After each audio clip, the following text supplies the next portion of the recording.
Hi, എല്ലാവരും സുഖമായിരിക്കുന്നില്ലേ? ഞാൻ പുട്ടവർത്തയിൽ നിന്നാണ് ഈ വീഡിയോ ഇടുന്നത്. അതുകൊണ്ട് എല്ലാവർക്കും ജയ് സായിറാം. ഞാൻ ഒരു അമ്പലത്തിനെ പറ്റിയാണ് പറയുന്നത്. നമ്മുടെ കേരളത്തിൽ നിന്നും ഒരുപാട് ആൾക്കാർ സേവയ്ക്കായി വർഷത്തിൽ 2 വട്ടം വരും.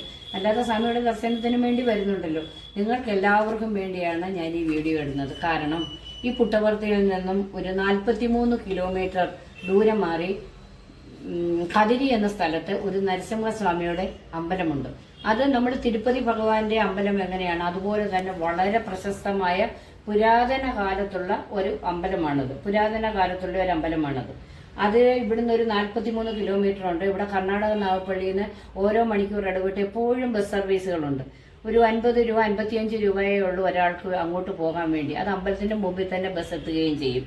ഇത് നമ്മൾ ഇവിടുന്ന് പോയി കഴിയുമ്പോൾ 2-3 ഗ്രാമങ്ങളുണ്ട്. ആ ഗ്രാമങ്ങളെല്ലാം കഴിഞ്ഞ് ഒരു 1.25 മണിക്കൂർ ആകുമ്പോഴത്തേക്ക് നമ്മൾ അമ്പലത്തിന്റെ മുൻപിലെത്തും. അമ്പലത്തിന്റെ മുമ്പിലെത്തുമ്പോൾ 2 സൈഡിൽ നിങ്ങൾക്കറിയാമല്ലോ, ആന്ധ്രയിലെ വലിയ കൃഷിയിടങ്ങളല്ലാതെ വേറെ ഒന്നും കാണാനില്ല. ചിലപ്പോൾ മാന്തോപ്പുകൾ കാണാം, ചിലപ്പോൾ ബേബിക്കോണിന്റെ ഒക്കെ വയലുകൾ കാണാം, ചിലപ്പോൾ കപ്പലണ്ടിയുടെ ഇഷ്ടംപോലെ വയലുകളുണ്ട്. പിന്നെ പൂക്കളുടെ ഒരു കൂമ്പാരമാണല്ലോ ആന്ധ്ര, പൂക്കളെല്ലാം കാണാം. ഇതെല്ലാം കണ്ടു കഴിഞ്ഞ് നമ്മൾ വെറും വിജനമായ സ്ഥലത്തോടെ ഒരു 1.25 മണിക്കൂർ എത്തുമ്പോഴത്തേക്ക് കതിരയുടെ മുമ്പിലെത്തും. കതിരയുടെ മുമ്പിലെത്തുമ്പോൾ അതിന്റെ കിഴക്കും തെക്കും വടക്കും പടിഞ്ഞാറുമായിട്ട് 4 ഗോപുരങ്ങളാണുള്ളത്. ഈ 4 ഗോപുരങ്ങളും ഒരേ രീതിയിലാണ് ആർക്കിടെക്ട് നടത്തിയിരിക്കുന്നത്.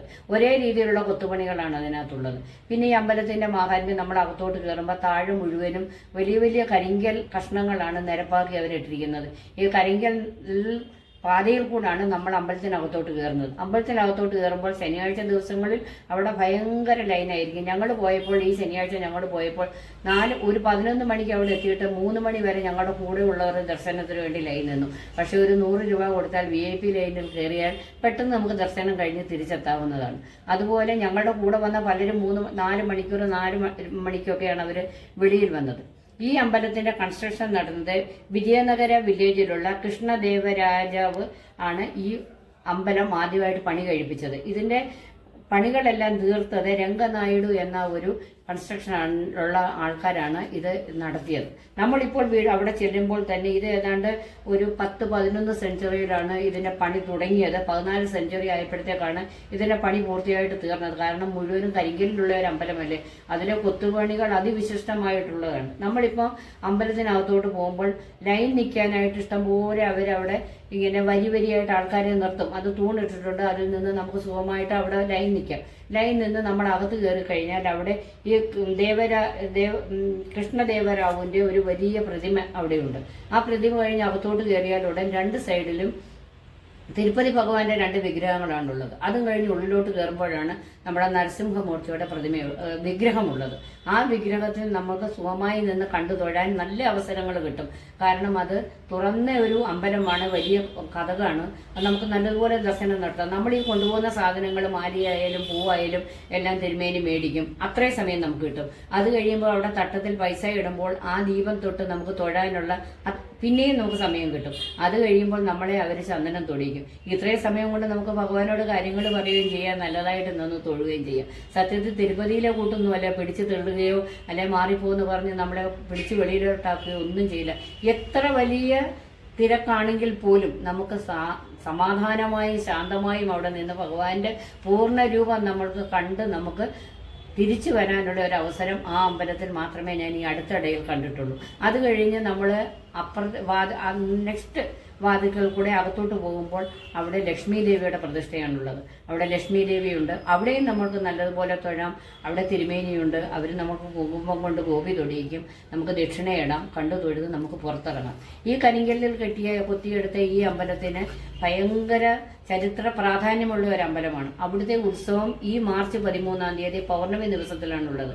സ്വാമിയുടെ രഥോത്സവമാണെന്ന്. അന്ന് മണ്ണിട്ട താഴാത്ത ആൾക്കാരാണ് അവിടെ ഉള്ളത്. ഈ രഥം വലിയൊരു രഥമാണ്. ഇത് വലിക്കുന്നത് വലിയ വടം കെട്ടിയിട്ടാണ് ഈ രഥങ്ങൾ വലിക്കുന്നത്. അതിന്റെ വീഡിയോ ഞാൻ ഇതിലൂടെ ഇടാം. മണ്ണിട്ട താഴാത്ത ആൾക്കാരാണ്. ലക്ഷോപലക്ഷം ആളുകൾ, അന്ന് ഇവിടെ എല്ലാം അവധിയാണ്. ലക്ഷോപലക്ഷം ആളുകളാണ് ഈ മഹോത്സവത്തിൽ പങ്കെടുക്കാനായി പോകുന്നത്. അത് ഏറ്റവും വലിയ വിശേഷവും. ഞാനിപ്പോൾ ഈ കതിരിയിൽ പോയതുകൊണ്ടും ഭഗവാന്റെ അനുഗ്രഹം ഉള്ളതുകൊണ്ടാണ് എനിക്ക് ഈ വീഡിയോ സമർപ്പിക്കാനായി നിങ്ങളെ എല്ലാവരുടെയും അടുത്ത് ഇത് എത്തിക്കാനായിട്ട് എനിക്ക് കഴിഞ്ഞത്. അത് കഴിയുമ്പോൾ നമ്മൾ പുറത്തോട്ട് ഇറങ്ങിക്കഴിഞ്ഞാൽ നമുക്ക് അവിടെ പ്രസാദമൂട്ടുണ്ട്. അതും ഗോവിന്ദ ഗോവിന്ദ എന്ന നാമോച്ചാരണത്തിൽ നമുക്ക് പ്ലേറ്റ് വയ്ക്കുന്നു, അതിലവർ പായസം വയ്ക്കുന്നു, ചോറ് തരുന്നു. നല്ല സ്വാദിഷ്ടമായ ഒരു കറിയാണ്. നമ്മുടെ സാമ്പാർ പോലെ സ്വാദിഷ്ടമായ ഒരു കറിയാണ് പപ്പു എന്ന് പറയുന്നത്. അത് തൊമരയിൽ അവർ ഇലവർഗ്ഗങ്ങൾ ഇട്ട് വിൽക്കുന്ന ഒരു സാധനമാണ്. വളരെയധികം ടേസ്റ്റുള്ള ഒരു സാധനമാണ്. അത് കഴിഞ്ഞ് മോരുണ്ട്, രസമുണ്ട്. ഇതെല്ലാം കഴിച്ച് നമുക്ക് പുറത്തിറങ്ങാം, പ്രസാദം വാങ്ങിക്കാം. അവിടെ ലഡ്ഡു ഉണ്ട്, ലഡ്ഡും വാങ്ങിച്ച് നമുക്ക് കിഴക്കുന്നാണെങ്കിൽ പടിഞ്ഞാറോട്ട് ഇറങ്ങി വന്നിട്ട് നമ്മൾക്ക് അവിടെ നിന്ന് ഓട്ടോ കിട്ടും. ആ ഓട്ടോയിൽ നമുക്ക് പോകാം. നമ്മൾ തിരുപ്പതിയിൽ പോകുമ്പോൾ നമ്മുടെ ഒരു നമ്മൾ തലമുടി അവിടെ ഭഗവാന് വേണ്ടി സമർപ്പിക്കും. അതേപോലെയാണ് ഇവിടെയും. നമുക്ക് സ്ത്രീകൾക്കും പുരുഷന്മാർക്കും നമ്മുടെ തലമുടി മുണ്ടനം ചെയ്യാം, അല്ലെങ്കിൽ കുറച്ചെങ്കിലും മുറിച്ച് ഭഗവാന് സമർപ്പിക്കാം.